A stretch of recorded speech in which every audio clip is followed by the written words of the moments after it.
사랑하는 성도 여러분, 어제 하루도 주의 은혜 가운데 평안하셨습니까? 2021년 9월 24일 금요일 아침 매일 성경 말씀 묵상 시간입니다. 다 같이 사도신경으로 신앙 고백하며 오늘 말씀 묵상 시간 함께 시작하겠습니다. 나는 전능하신 아버지 하나님 천지의 창조주를 믿습니다. 나는 그의 유일하신 아들 우리 주 예수 그리스도를 믿습니다. 그는 성령으로 잉태되어 동정녀 마리아에게서 나시고 본디오 빌라도에게 고난을 받아 십자가에 못 박혀 죽으시고 장사된 지 사흘 만에 죽은 자 가운데서 다시 살아나셨으며 하늘에 오르시어 전능하신 아버지 하나님 우편에 앉아 계시다가 거기로부터 살아있는 자와 죽은 자를 심판하러 오십니다. 나는 성령을 믿으며 거룩한 공교회와 성도의 교제와 죄를 용서받는 것과 몸의 부활과 영생을 믿습니다. 아멘. 오늘 우리가 함께 읽을 기록된 하나님 말씀은 출애굽기 제22장 1절에서 15절까지의 말씀입니다.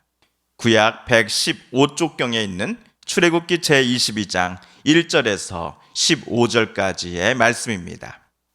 사람이 소나 양을 도둑질하여 잡거나 팔면 그는 소 한 마리에 소 5마리로 갚고 양 한 마리에 양 4마리로 갚을지니라.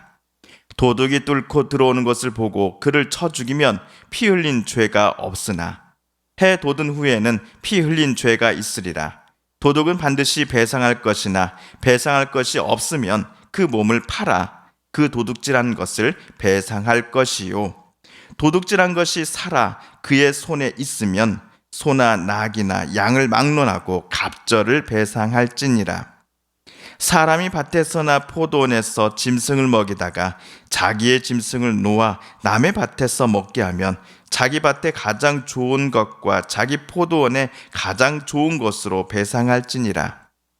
불이 나서 가시나무에 댕겨 낯가리나 거두지 못한 곡식이나 밭을 태우면 불 놓은 자가 반드시 배상할지니라. 사람이 돈이나 물품을 이웃에게 맡겨 지키게 하였다가 그 이웃집에서 도둑을 맞았는데 그 도둑이 잡히면 갑절을 배상할 것이요. 도둑이 잡히지 아니하면 그 집주인이 재판장 앞에 가서 자기가 그 이웃의 물품에 손댄 여부의 조사를 받을 것이며 어떤 잃은 물건, 즉 소나 낙이나 양이나 의복이나 또는 다른 잃은 물건에 대하여 어떤 사람이 이르기를 이것이 그것이라 하면 양편이 재판장 앞에 나아갈 것이요. 재판장이 죄 있다고 하는 자가 그 상대편에게 갑절을 배상할지니라. 사람이 낙이나 소나 양이나 다른 짐승을 이웃에게 맡겨 지키게 하였다가 죽거나 상하거나 끌려가도 본 사람이 없으면 두 사람 사이에 맡은 자가 이웃의 것에 손을 대지 아니하였다고 여호와께 맹세할 것이요. 그 임자는 그대로 믿을 것이며 그 사람은 배상하지 아니하려니와 만일 자기에게서 도둑 맞았으면 그 임자에게 배상할 것이며 만일 찢겼으면 그것을 가져다가 증언할 것이요. 그 찢긴 것에 대하여 배상하지 아니할지니라. 만일 이웃에게 빌려온 것이 그 임자가 함께 있지 아니할 때에 상하거나 죽으면 반드시 배상하려니와 그 임자가 그것과 함께 있었으면 배상하지 아니할지니라. 만일 새낸 것이면 새로 족하니라. 아멘.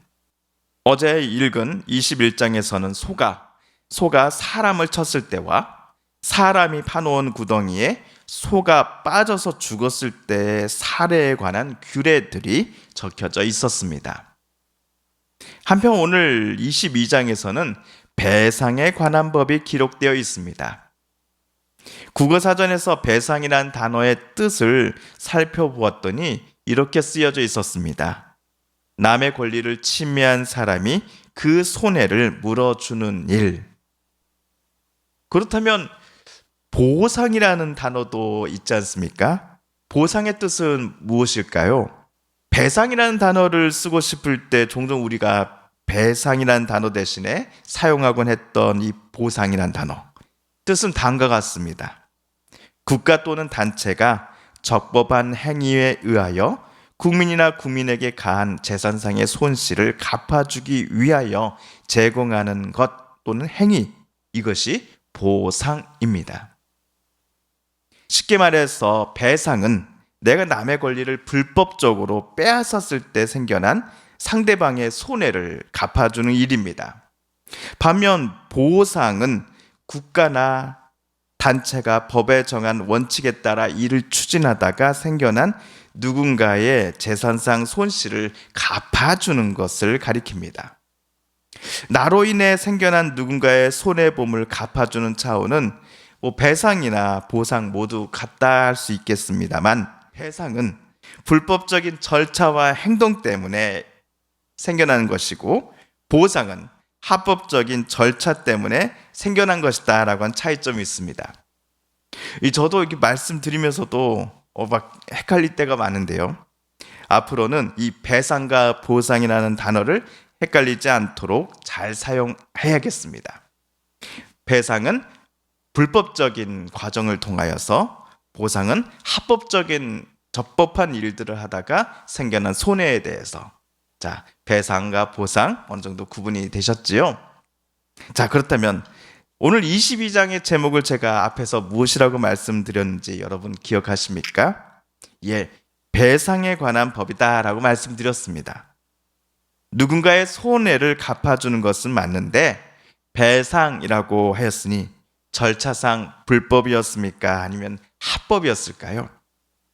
예, 절차상 불법인 사례가 22장에 나온다라는 의미일 것입니다. 자, 첫 번째 사례는 1절에 나옵니다. 사람이 소나 양을 도둑질하여 잡거나 제3자에게 팔았을 경우입니다. 남의 소를 훔친 자는 소 한 마리당 5배로, 양 한 마리에는 양 4배로 각각 갚아줘야 합니다. 2절, 밤에 도둑이 몰래 들어왔을 때 그를 집주인이 때려잡았을 때의 사건이 기록되어 있습니다. 이때 집주인에게는 살인죄가 적용되지 않습니다. 하지만 아침이나 낮 시간에 도둑이 들어왔을 때 똑같은 일이 생겼다 한다면 집주인에게 살인죄가 적용됩니다.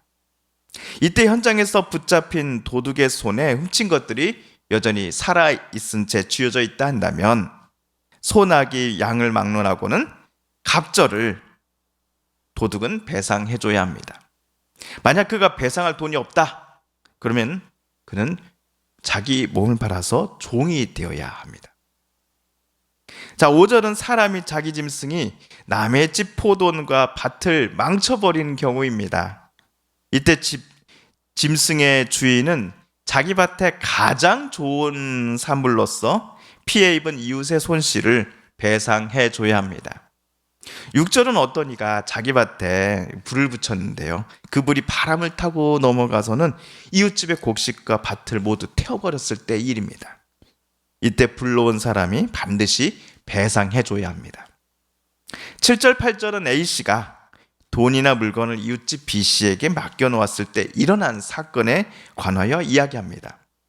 B씨 집에 도둑이 들어왔고 다행히 도둑은 현장에서 붙잡혔습니다. 이때 도둑은 훔쳐가려 했던 물건의 갑절을 배상해줘야 합니다. 만일 도둑이 A씨가 B씨에게 맡겨놓은 물건을 가지고 도망쳐버렸다, B씨는 어떻게 해야 됩니까? 그 집 주인이 하나님 앞으로 나아가서 그 이웃의 물건에 손을 댔는지 안 댔는지를 B씨는 판결받아야 합니다. 그런데 여기서 그들이 물건을 맡긴 사람이나 아니면 또 물건을 또 보관하기로 한 사람, A씨와 B씨죠. 이들이 하나님 앞으로 나아간다라는 의미가 정확하게 무엇을 의미할까요? 이 부분과 비슷한 사례를 언급하고 있는 10절에서 13절 단락을 제가 세 번역으로 다시 한번 읽어보겠습니다.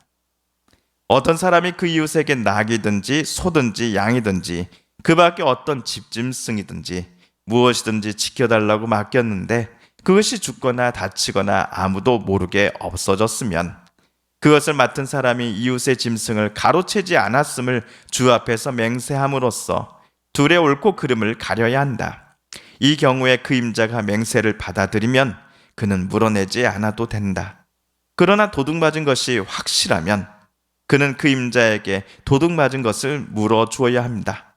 그것이 맹수에게서 찢겨서 죽었으면 그 증거물을 가져다 주어야 하는데 이 경우에 그는 그 찢겨서 죽은 것을 물어주지 않아도 된다. 원래 물건의 소유자 A씨가 친구 B씨에게 맡겨놓은 가축이 죽었거나 사라졌을 때 두 사람은 당시 하나님을 대신하여 판결을 내리는 재판장 앞에 나아가야 합니다.